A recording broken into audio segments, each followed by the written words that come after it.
जिनके घर में प्लांट्स लगाने की ज़्यादा जगह नहीं होती है उनके लिए हैंगिंग बास्केट्स बेस्ट ऑप्शन है। बेस्ट हैंगिंग बास्केट्स के लिए लाइट वेट सॉइल मिक्स होना बहुत ही ज़रूरी होता है। तो आज हम यही देखेंगे कि light weight soil mixture hanging basket के लिए स्पेशली किस तरह से बनाया जाता है कि हमारे हैंगिंग बास्केट्स लाइट वेट रहे और हमारे पौधों की ग्रोथ भी अच्छे से हो जाए। हैंगिंग पॉट्स ऊपर लटकने के कारण मिट्टी जल्दी सूख जाती है, तो देखते ही इन सब चीज़ों का सोल्यूशन क्या होता है।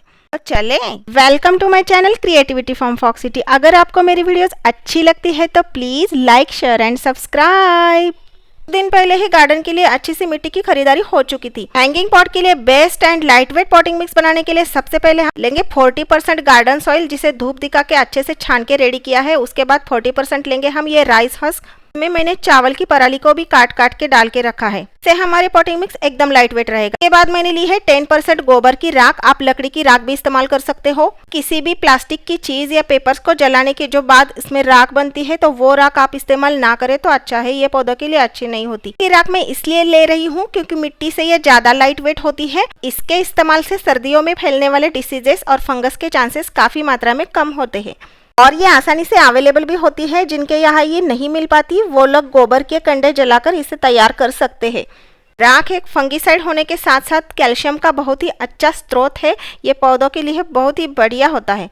इस बार मैंने गोबर की खाद ज़्यादा इस्तेमाल नहीं की क्योंकि भीगने के बाद वो काफ़ी वेट ले लेती है, तो 10% मैंने इसमें बकरी की खाद मिला दी और कुछ कार्बनाइज्ड राइस हस्क भी मेरे पास पड़ा था तो वो भी इसमें मैंने मिक्स कर दिया और इस तरह से मैंने अपना पॉटिंग मिक्स रेडी कर दिया जो काफ़ी लाइट वेट है। इसी दिन में राइस हस्क को किस तरह से कार्बनाइज्ड कर दिया जाता है तो ये आपको बता दूंगी। मेरे पास थोड़ा सा बचा था तो मैंने इसमें डाल दिया। तो इन सारी चीज़ों को अगर हम अच्छे से मिक्स कर देंगे तो हमारे लिए बहुत ही बढ़िया पॉटिंग मिक्स रेडी हो जाएगा। अगर आपके यहाँ राइस हस्क अवेलेबल नहीं हो रहा है तो आप कोकोपीट यूज़ कर सकते हो और अगर पराली भी मिल जाए तो उसे काट करके आप अच्छा सा पॉटिंग मिक्स भी रेडी कर सकते हो। और ऑप्शन है, अगर आप हैंगिंग पॉट में नीचे की तरफ सूखे पत्ते ढेर सारे डाल देंगे तो भी आपका पॉट लाइट वेट रहेगा। तो ये मैंने 5 जो हैंगिंग पॉट्स मीशो से खरीदे थे, उनके कलर्स कुछ इस तरह से थे, मुझे अच्छे नहीं लग रहे थे तो मैंने इन पे पेंट कर दिया और एक एक कहीं पे मिरर लगा दिया ताकि ये थोड़े से चमके। ड्रेनेज होल भी बना दिए है। ये थोड़ा सा बड़ा हुआ था इसलिए मैंने इसके अंदर एक कपड़े का टुकड़ा डाल के रखा था ताकि मिट्टी ज़्यादा बाहर ना निकले। 2, 3 या 4 भी आप ड्रेनेज होल बना सकते हो। अब हम इन 5 गमलों में थोड़ा थोड़ा सा मिट्टी डाल देंगे। इस बार मैंने ड्रेनेज होल के नीचे की तरफ पराली बिल्कुल भी नहीं डाली क्योंकि इसमें ऑलरेडी राइस हस्क और पराली ढेर सारी मैंने मिक्स की है। ऑलरेडी हमारी ये मिट्टी एकदम से लाइट वेट होने के कारण गमले हमारे लाइट वेट ही रहेंगे। एक बार कहीं से मुझे पर्सलेन की कटिंग्स बारिश के मौसम में मिली थी तो मैंने इन्हें इस गमले में डाल के रखा था तो ये अच्छे से ग्रो नहीं हो पा रही थी। हैंगिंग में हम रीपॉट करेंगे। और एक मुझे कटिंग मिली थी जो पर्पल हार्ट की थी, उसके भी अच्छे से रूट निकल के आए हैं तो इसे भी हम एक गमले में लगा देंगे। और पर्पल हार्ट का प्लांट तो हैंगिंग के लिए ही तो बना है, ये हैंगिंग में काफ़ी जचता है। मेरे पास ड्रेसेना की एक विक्टोरिया नाम की वैरायटी थी जिसे मैंने गमले में लगा दिया था, लेकिन मेरे पेट्स ने इसको कई बार उखाड़ दिया। पेट्स से इसको बचाने के लिए मैंने इसे हैंगिंग पॉट में लगाने का सोचा है। और ये आती है स्पाइडर प्लांट लगाने की। हैंगिंग पॉट में स्पाइडर प्लांट काफी अच्छा लुक देता है। मदर प्लांट कहीं और किसी गमले में ग्रो हो रहा था तो मैंने उसी से एक बेबी प्लांट निकाला जो रूट्स के साथ रेडी था।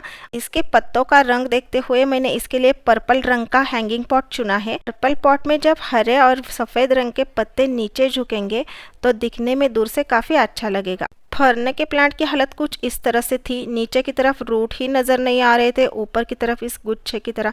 इसे अब रिपॉट करना जरूरी होगा, पहले सेपरेट करना पड़ेगा। तो इससे पहले हम पर्सलेन लगा लेंगे।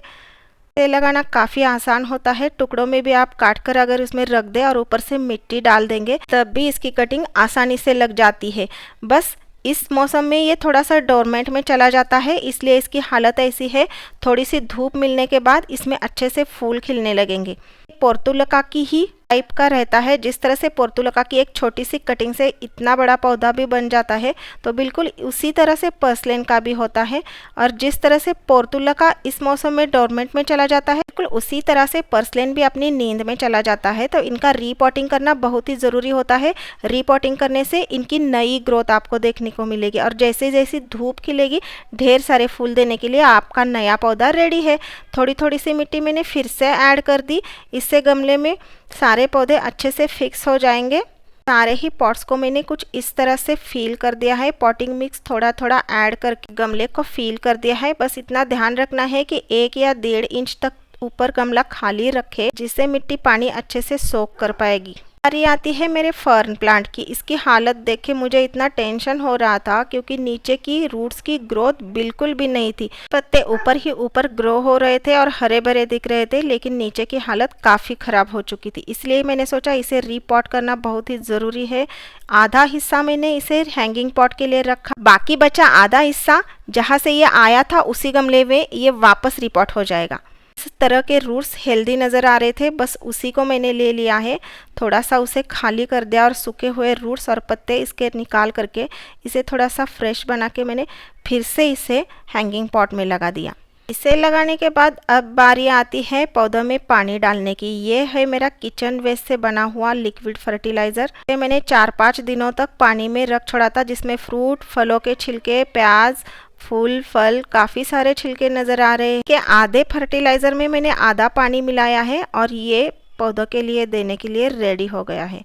अब सबसे पहले तो मैं इसी से मिट्टी गीली करना सही समझती हूँ, जिससे हमारी मिट्टी अच्छे से फर्टाइल बन जाएगी और पौधों को तुरंत ही खाने के लिए कुछ खाना मिल जाएगा और पीने के लिए अच्छा सा फर्टिलाइज़र, जिससे कि मेरे ये हैंगिंग पॉट के प्यारे प्यारे पौधे हेल्दी बन जाएंगे। इस तरह से हैंगिंग बास्केट्स रेडी होने के बाद 5 से 6 दिनों तक मैंने इन्हें ऐसे ही रख छोड़ा था। यहाँ पे 2-3 घंटे की सुबह की धूप आती थी और दिन भर छाया ही रहती थी। लगभग 6 दिन के बाद जब मैंने देखा तो इनमें थोड़ी थोड़ी से राइस हस्क के जो टुकड़े थे वो ग्रो हो रहे थे। इसी के डर से मैंने पहले ही थोड़ा सा राइस हस्क कार्बोनाइज्ड करके ही इसमें मिला दिया था, जो थोड़ा बहुत कच्चा मिक्स हो गया था तो पराली के साथ, तो उसके कारण ही ये ग्रो हो रहा था। तो इसे हमें निकालना बहुत ही ज़रूरी था, ना जितना भी फर्टिलाइजर हम प्लांट ग्रोथ के लिए डालेंगे वो सारा ही न्यूट्रिएंट्स ये छोटे छोटे ग्रोथ वाले सकस सब कुछ सक कर सकते हैं। इसका असर हमारे प्लांट की ग्रोथ पे होगा। इसलिए साथ में जो भी वीड्स या सकस होंगे तो उसे हमें निकालना बहुत ही ज़रूरी होता है, जिससे हमारी प्लांट को सारा न्यूट्रिशन प्रॉपरली मिल जाए। काम के बाद मैंने सारे हैंगिंग बास्केट्स अपने बालकनी में हैंग कर दिए। तो आज के लिए इतना ही, हम फिर मिलेंगे नए वीडियोस के साथ, तब तक के लिए बाय बाय।